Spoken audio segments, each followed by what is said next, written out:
Hello, मेरा नाम लाजो है। मैं अब भी 22 साल की हूँ और गांव में रहती हूँ। मेरी आंखें काली काली हैं जैसे रात की गहराई और मेरे बाल लंबे लंबे जो कमर तक लहराते हैं। मेरी कम पतली है लेकिन शरीर थोड़ा भरा भरा सा जो चलते वक्त हल्का हल्का हिलता है। मैं अक्सर साड़ी पहनती हूँ जो मेरे बदन को ढकती है, लेकिन कभी कभी हवा में उड़कर थोड़ी शरारत कर जाती है।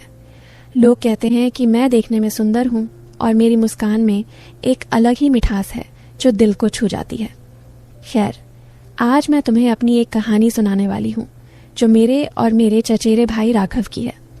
राघव मेरी बुआ का लड़का है और वो मुझसे 2 साल बड़ा है। वो शहर में पढ़ता है लेकिन छुट्टियों में गांव आता है।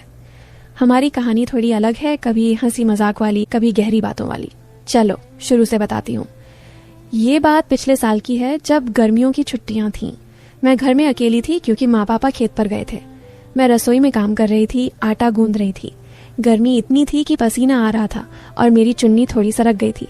तभी दरवाजे पर दस्तक हुई। मैंने जाकर देखा तो राघव खड़ा था, बैग कंधे पर लटकाए मुस्कुराता हुआ। लाजो दीदी, कैसी हो? वो बोला और अंदर आ गया। मैंने कहा, अरे राघव, तू कब आया? बैठ, पानी पी। वो सोफे पर बैठ गया और मैं पानी लेकर आई। जैसे ही मैंने गिलास दिया, उसके हाथ मेरे हाथ से छू गए।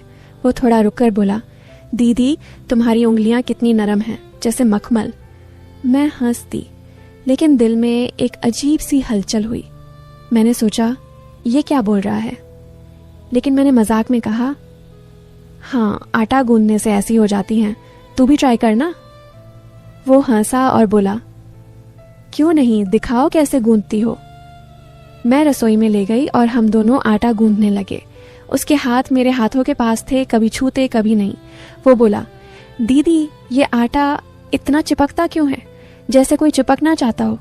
मैंने कहा, अरे पानी कम डाल वरना चिपक जाएगा। लेकिन उसके शब्दों में कुछ और मतलब लग रहा था।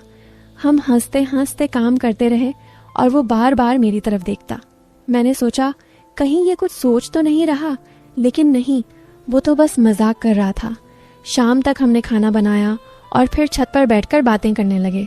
रात हो गई थी लेकिन गर्मी से नींद नहीं आ रही थी। मैं अपनी चारपाई पर लेटी थी और राघव बगल वाले कमरे में। तभी वो आया। दीदी, नींद नहीं आ रही, चलो कुछ बातें करें।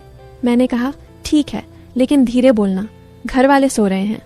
वो मेरी चारपाई के पास बैठ गया और हम बातें करने लगे। वो बोला, दीदी, तुम्हारी आंखें कितनी गहरी हैं, जैसे कोई राज छुपा हो। मैं शर्मा गई, लेकिन बोली, अरे क्या बकवास कर रहा है, तू शहर में क्या क्या सीख कर आया? वो हंसा और बोला, कुछ नहीं, बस तुम्हें देखकर लगता है कि तुम में कोई जादू है। अगर मैं तुम्हारा हाथ पकड़ूं तो क्या होगा? मैंने चौंक कर कहा, राघव क्या बोल रहा है? हम भाई बहन हैं। लेकिन उसके चेहरे पर एक शरारती मुस्कान थी, जैसे वो टेस्ट कर रहा हो। मैंने विषय बदल दिया। बताओ, शहर में तेरी कोई गर्लफ्रेंड है? वो बोला, नहीं दीदी, लेकिन अगर होती तो तुम्हारी जैसी होनी चाहिए, जो इतनी नरम और मीठी हो। उसके शब्दों में डबल मीनिंग था, लेकिन मैंने अनदेखा किया। हम रात भर बातें करते रहे, कभी हंसी कभी गंभीर। वो मेरे पैरों के पास बैठा था और कभी उसका हाथ मेरे पैर से छू जाता। मैं सोचती रही, कहीं ये आगे कुछ करने की सोच तो नहीं रहा। लेकिन वो बस बातें करता रहा और सुबह हो गई। अगले दिन सुबह हम दोनों घर के पीछे वाले बगीचे में गए। वहाँ आम के पेड़ थे और मैं आम तोड़ रही थी। राघव बोला, दीदी, मैं ऊपर चढ़कर तोड़ता हूँ। वो पेड़ पर चढ़ गया और मैं नीचे से पकड़ रही थी। जैसे ही आम गिरता मैं उसे पकड़ती। एक बार वो थोड़ा फिसला और मैंने उसे संभाला। उसके बदन से मेरे बदन का स्पर्श हुआ, लेकिन बस एक पल का। वो बोला, दीदी, तुम्हारी पकड़ कितनी मजबूत है, लेकिन नरम भी। मैंने कहा, अरे गिर जाता तो क्या होता, सावधानी से। लेकिन उसके शब्दों में फिर वही बात लग रही थी। हम पूरे दिन बगीचे में रहे, फल तोड़ते, पानी चलाते। वो बार बार मेरी मदद करता, जैसे मेरी कमर को छूकर मुझे संभालता। मैं सोचती, ये क्या इशारा है, लेकिन वो कहता, दीदी गिर जाओगी। शाम को हम घर आए और रात फिर वही बातें। इस बार वो बोला, दीदी, अगर मैं तुम्हें गले लगा लूं तो क्या होगा? बस भाई बहन वाला हग। मैंने मना किया। नहीं राघव, रात हो गई है, सो जा। लेकिन दिल में सस्पेंस था, कहीं वो सच में कुछ करे तो। लेकिन वो हंसकर चला गया। ऐसे ही दिन बीतते गए। एक दिन हम घर के पुराने कमरे में सफाई कर रहे थे। वहां पुरानी किताबें थीं और धूल भरी थी। मैं झाड़ू लगा रही थी और राघव किताबें साफ कर रहा था। धूल से मैं खांसने लगी और वो मेरी पीठ पर हाथ फेरकर बोला, दीदी आराम से, मैं साफ करता हूँ। उसका हाथ मेरी पीठ पर था और थोड़ा नीचे सरक गया। मैंने झट से हटाया। राघव क्या कर रहा है? वो बोला, सॉरी दीदी, बस धूल झाड़ रहा था, लेकिन तुम्हारी पीठ कितनी चिकनी है। मैंने गुस्से से देखा, लेकिन वो मजाक में बोला, अरे जैसे सिल्क। हम हंस पड़े, लेकिन मेरे मन में विचार आया, ये लड़का क्या सोच रहा है। हम सफाई करते रहे और वो बार बार मेरे पास आता। एक किताब में पुरानी फोटो मिली, हमारी बचपन की। वो बोला, देखो दीदी कितने क्यूट थे हम, अब तो तुम और भी खूबसूरत हो गई हो। अगर मैं कहूं कि तुम्हें किस करूं तो? मैंने चौंक कर कहा, राघव बंद कर ये बातें। लेकिन वो हंसा। मजाक कर रहा हूं दीदी, लेकिन सोचो अगर होता तो कैसा लगता। मैंने विषय बदल दिया और हम फोटो देखते रहे। रात को फिर बातें, लेकिन इस बार मैंने दूरी बनाई। फिर एक शाम हम घर के आंगन में बैठे थे। मैं सिलाई कर रही थी और राघव किताब पढ़ रहा था। अचानक वो बोला, दीदी तुम्हारी उंगलियां कितनी तेज चलती हैं, जैसे कोई जादू। अगर मैं तुम्हारी उंगलियां पकड़ूं तो क्या होगा? मैंने कहा, कुछ नहीं, लेकिन क्यों?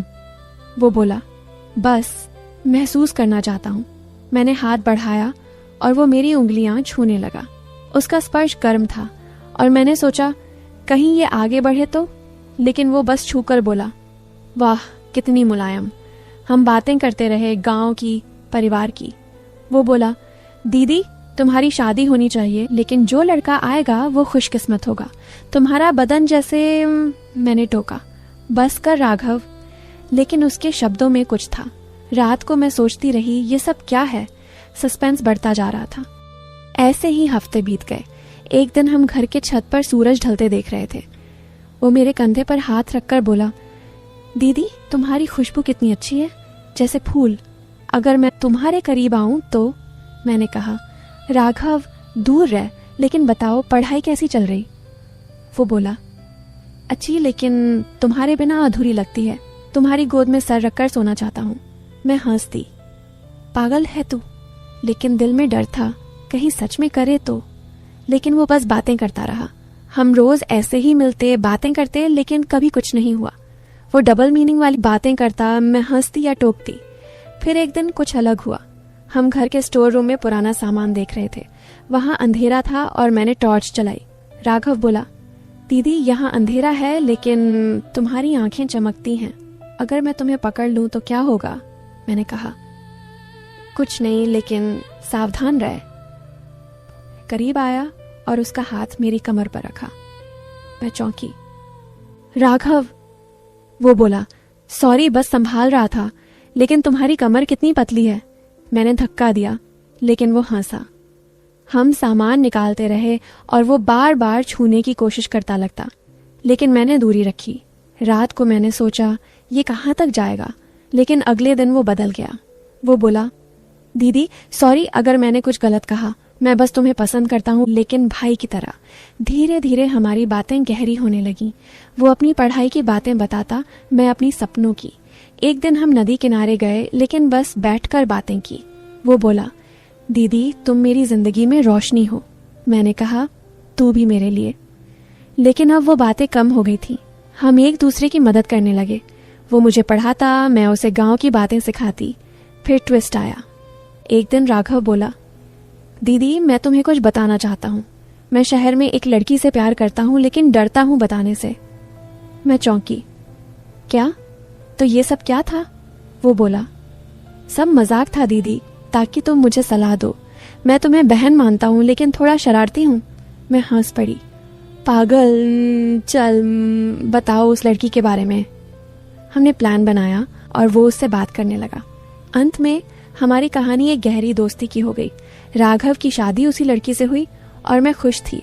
थरकी सोचते होंगे कि कुछ हुआ, लेकिन असल में ये प्यार की कहानी थी, भाई बहन वाली। और अब सब कहते हैं कितनी अच्छी कहानी है।